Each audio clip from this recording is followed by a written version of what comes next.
Live from downtown Detroit, home of WDIV and Click on Detroit, Local 4 News at 6 starts now. A downriver man's checking account cleaned out by a scammer pretending to be from this legitimate credit union. Are the booster shots a different formula? And how do the plans for boosters impact the immunocompromised who were already eligible for a third dose? I'm Dr. Frank McGeorge. Coming up, I'm answering your questions about boosters, who can get them, and much more. 2 Metro Detroiters are busted for selling bogus vaccine cards. One of them is a nurse. Good to have you with us tonight at 6. Even before some venues and workplaces began requiring proof of vaccination, the feds were keeping an eye out for fake cards. And these new charges allege that people looking to profit off them are using social media as their storefront. Victor Williams is live with who's been arrested and the consequences they could face. Victor. Yes, Devin and Kimberly, just months ago, the Attorney General's office decided to start cracking down on some of these fraudulent cases, and these are just some of the first people that we're seeing so far. Today, we unsealed and arrested 2 individuals in 2 separate cases for this type of fraud. 32-year-old Raphael Jarrell Smiley and 37-year-old Beth Ann Kierjack are facing a slew of charges surrounding creating fake vaccine cards and selling them to the public. The multi-page complaint states Smiley out of Detroit ordered bogus vaccination cards from 2 shipping companies in China and sold them on his Facebook and Instagram accounts.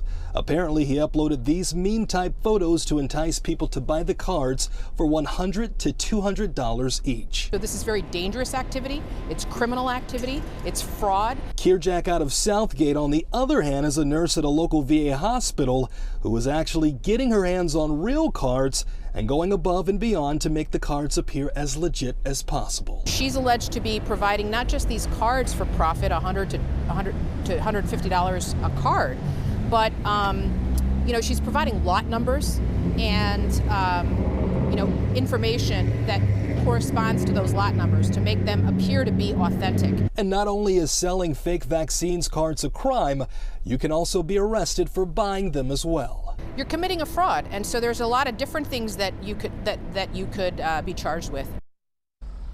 And I'm told that both of these suspects faced a judge in court just today. But this is probably not going to be the last that you hear of these charges being filed. I'm told that soon even more people will be facing charges, so of course, stay tuned. Victor Williams, Local 4. Okay, Victor, thanks. Now to the latest coronavirus numbers from the state. Michigan reports 6,733 new cases and 100 more deaths over the past 2 days. It's an average of more than 3,300 cases per day. Meanwhile, City of Detroit and Oakland and Macomb counties are now offering the booster shot to the eligible groups. Detroit City Councilman Andre Spivey resigns. 1 day after pleading guilty to bribery charges, Spivey faces prison time after admitting to receiving nearly $36,000 in bribes to help a towing company get city contracts. In his resignation letter submitted to City Council President Brenda Jones, Spivey says, quote, "I pray for an even brighter future for Detroit." Jones released a statement today, and it reads in part, "I remain committed to push for accountability, transparency, and integrity in all of our operations. I will continue to pray for the Spivey family and for the citizens and the city of Detroit." Now, during this vacancy, residents of District 4 will continue to have their interests represented by both City Council at-large members, Councilwoman Janae Ayers, and myself, meaning Jones. A downriver man's checking account completely wiped out after a phone call with who he thought was a representative of his credit union. Our Megan Woods shows us what happened and how to make sure you don't deal with the same thing. Many of us get bank alerts sent to our phone, but for one Wyandotte man, it's what started this nightmare. Now, his credit union, Zill, is doing everything they can to make sure it doesn't happen to anyone else. It's heartbreaking. 3,000 hard-earned dollars gone in a matter of minutes. We know it happens in a lot of industries. We're certainly not the only one. But when it's your finances, right, it's scary. It started with a text and a call from what a man thought was Zeal Credit Union, asking if he was making an $800 purchase in a different state. They then told him his account had been compromised and helped him change his password and PIN.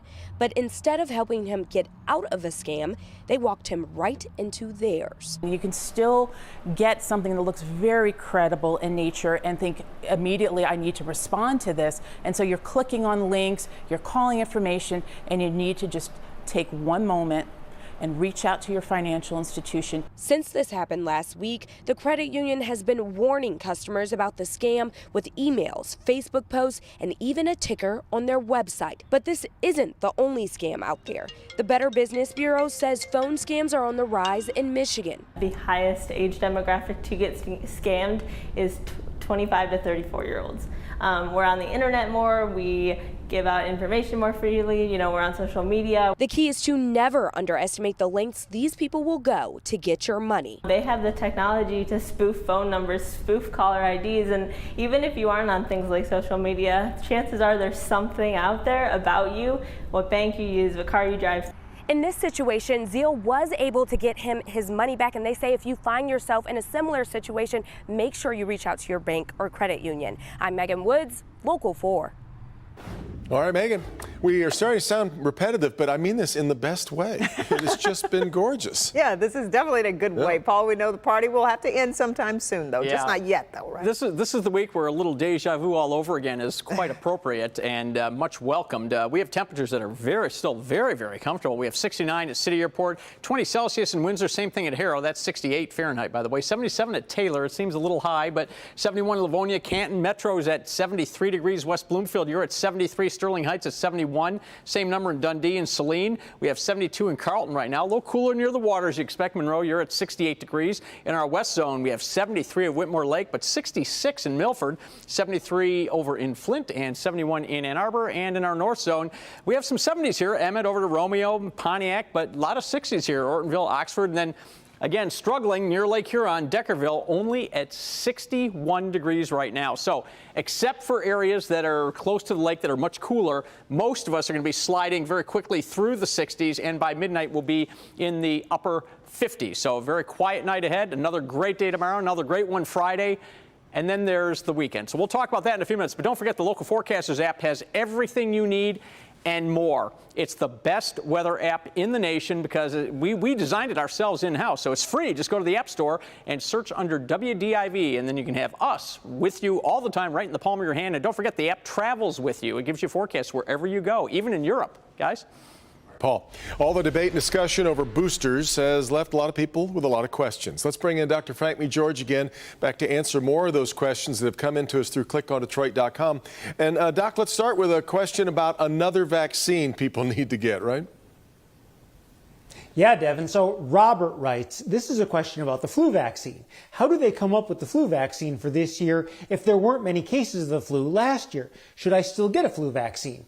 So Robert, you are correct that this year's vaccine is in fact based on less data than the flu shot of prior years, simply because there were so few flu cases last year. Basically, researchers had to work with the data that they had. But yes, you should still get the flu vaccine because it offers some protection even in years when it turns out to not be a perfect match. Now here are some more of your questions.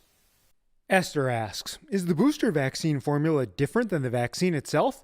If it isn't different, then why do we need to wait for approval from the FDA and CDC for the Moderna and J&J booster vaccines since they were already approved for use? The Pfizer booster vaccine is the same as the original vaccine, and Johnson & Johnson plans to use their original vaccine too, but Moderna has actually proposed using a half dose of its vaccine as a booster. That's because Moderna gave a higher dose initially. Because each of the three vaccines are different, we are waiting for the FDA and CDC to evaluate Moderna and J&J data on the need, safety, and effectiveness of booster doses. Lori asks, when they first said that people with compromised immune systems could get a booster, I walked into Walgreens and got my third shot of Moderna. Is that okay with what's going on with Pfizer and their boosters? Yes, and this is an important point. A third dose of Moderna is already authorized for immune-compromised people. That's because follow-up studies have found many did not get a sufficient response to the first two doses. The recommended third dose of Pfizer or Moderna for the immune-compromised is separate from the recent discussion about boosters for other groups. Now finally, Margaret asks, I'm a psychotherapist and I'm wondering if I qualify for the booster.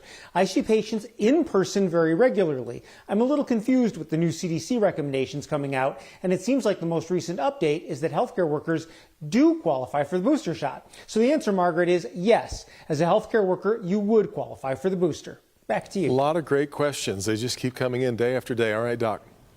Governor Gretchen Whitmer signs off on the state's new multi-billion-dollar budget. The total budget will invest $70 billion in infrastructure, health care, education, and child care. The deal includes $196 million to fix 100 crumbling bridges and more than $14 million for extreme weather preparations. Child care workers will receive a one-time $1,000 bonus. Governor Whitmer vetoed more than $16 million in spending measures for abortion alternatives. But she says lawmakers found common ground in creating this new budget. Let's celebrate this moment and be pleased with the great work that is done, but we must continue working with the additional American Rescue Plan dollars that we are so fortunate to have, because our task ahead is still important, and we've got to keep working toward finding that additional common ground. I've laid out plans for how we should do that, prioritizing communities, prioritizing our small businesses, and of course, increasing our middle class.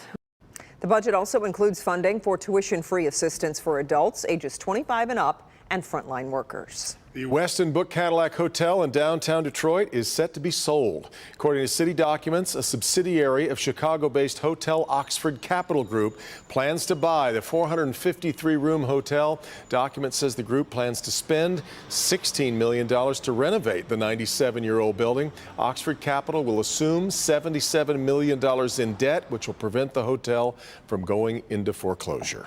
Ahead here at 6, a local man who used other people's money to play Michigan lottery games as much as $1 million per week is headed to prison. More on that in a moment. Here's Tim Pamplin. Along Woodward Avenue, hundreds of people waiting for the new restaurant to open up, and some got a chance to meet Detroit's newest culinary genius. It's the best day of my life. Like, I bawled my eyes out. I cried, and he hugged me. I will never forget it.